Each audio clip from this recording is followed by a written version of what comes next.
Attends, je viens t'apporter une parole de connaissance sur l'importance du don d'interprétation des rêves. C'est pourquoi notre message d'aujourd'hui sera accentué sur l'histoire de Pharaon qui a eu 2 rêves dans la même nuit et qui avait besoin urgemment des gens pour interpréter ses rêves. Alors le jour étant levé, Pharaon se réveilla troublé, au point où il fit venir les magiciens, ces sages, ces médiums d'Égypte, pour que l'un d'eux puisse interpréter les rêves qui le troublaient. Mais malheureusement, aucun de ces magiciens et de ces sages ne pouvait interpréter ses rêves. Alors le chef des échansons prit la parole et dit à Pharaon: « Je vais rappeler aujourd'hui le souvenir de ma faute. Car il y a plusieurs années en arrière, Pharaon s'était irrité contre moi et il m'avait fait mettre en prison dans la maison du chef des gardes. J'ai eu un songe dans la même nuit et il y avait là avec nous un jeune hébreu, esclave, qui était en prison avec nous. Nous lui racontâmes nos songes et il nous les expliqua.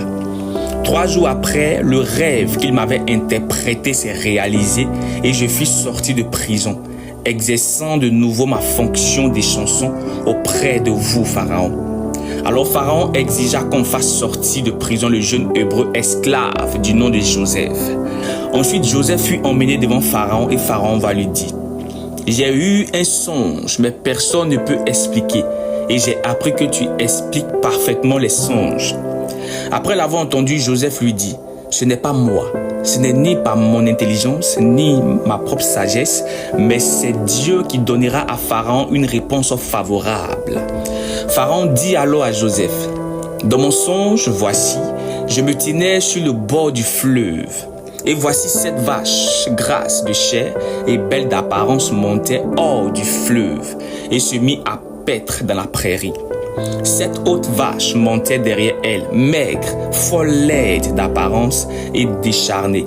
Je n'en ai point vu d'aussi laides dans tout le pays d'Égypte. Les vaches décharnées et laides mangeaient les 7 premières vaches qui étaient grasses et je me suis réveillé. À peine rendormi, je fais un autre songe. Je vis encore en songe 7 épis pleins et beaux qui montaient sur une même tige. Et 7 épis vides, maigres, brûlés par le vent d'Orient, poussaient après elles. Et les épis maigres engloutissaient les 7 beaux épis. Je l'ai dit aux magiciens, mais personne ne m'a donné une explication. Joseph dit à Pharaon: « Les 2 rêves que tu as vus sont un seul message. Dieu a décidé et va l'accomplir rapidement. Les 7 vaches grasses et les 7 épis pleins sont 7 années d'abondance en Égypte. Et les 7 vaches maigres et les 7 épis maigres sont 7 années de famine terribles qui suivront. À tel point que l'abondance sera oubliée à cause de la gravité de la famine. » Pharaon, stupéfait et abasourdi des explications détaillées par Joseph, décida de le nommer premier ministre sur tout le territoire d'Égypte. Le nom de l'Éternel fut glorifié, au point où en fut péri les magiciens et les sorciers d'Égypte.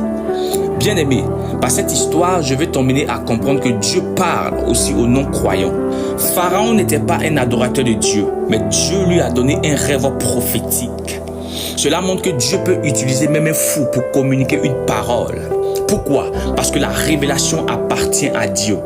Les magiciens avaient la connaissance, mais pas l'Esprit de Dieu pour comprendre. Pour dire que seule l'onction prophétique du don d'interprétation des rêves en Joseph était la clé d'accès à une connaissance pure. Grâce à son interprétation, Joseph passa de prisonnier à premier ministre d'Égypte en un jour. Écoute, l'élévation de Dieu se fait par un don. Et lorsque le don spirituel est correctement utilisé, il vous ouvre des portes de destinée. Dieu peut déposer un rêve prophétique dans la vie d'un chef d'entreprise, d'un dirigeant politique ou même d'un ennemi afin de préparer son peuple. Ne méprise jamais une information ou un signe juste parce qu'il ne vient pas de ton père spirituel. Après une rétrospection sérieuse, j'ai compris que le rêve est permis à tout le monde, mais l'interprétation des rêves est donnée à ceux qui marchent dans l'obéissance et la crainte de Dieu. Force est de reconnaître que quand on parle de magiciens ou de sages, on parle en termes de connaissances terribles. Mais malgré ça, ils n'ont rien pu dire. C'est pourquoi Joseph s'est vu dire ceci: ce n'est pas moi, c'est Dieu qui donnera la réponse. Je veux dire à quelqu'un que l'intelligence humaine ne suffit pas pour comprendre les codes célestes. C'est le Saint-Esprit qui donne la révélation derrière un rêve. C'est pourquoi il est de votre devoir d'aspirer au don d'interprétation des rêves et le discernement des paroles et des esprits. Quand Dieu répète un rêve 1, 2 ou 3 fois, c'est qu'il y a urgence. Dans le langage prophétique, la répétition d'un rêve signifie que la chose est établie et s'accomplira bientôt. Quand un avertissement se répète, ne le repousse pas et ne le néglige pas. Dieu suscite plusieurs personnes pour donner une prophétie à la Côte d'Ivoire et les ignares se lèvent pour dire que prophétie par-ci, prophétie par-là. Mais retenez une seule chose, que l'ignorance tue. C'est comme quelqu'un qu'on avertit pour dire là où tu vas, il y a le feu. Et il dit oh pardon, quel feu. Finalement le feu le brûle et il crie à l'aide.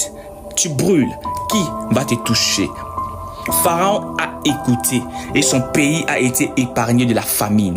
Je veux dire à quelqu'un, lorsque Dieu place un don spirituel en toi, c'est pour que tu puisses t'en servir. Cultive tes dons spirituels, car un jour ils t'ouvriront une porte là où tu t'attendais pas. Quand la famine ou une pandémie arrive, elle ne fait pas de distinction, car tout le monde subit. Les temps difficiles peuvent frapper même les plus forts, mais ceux qui se sont préparés résistent.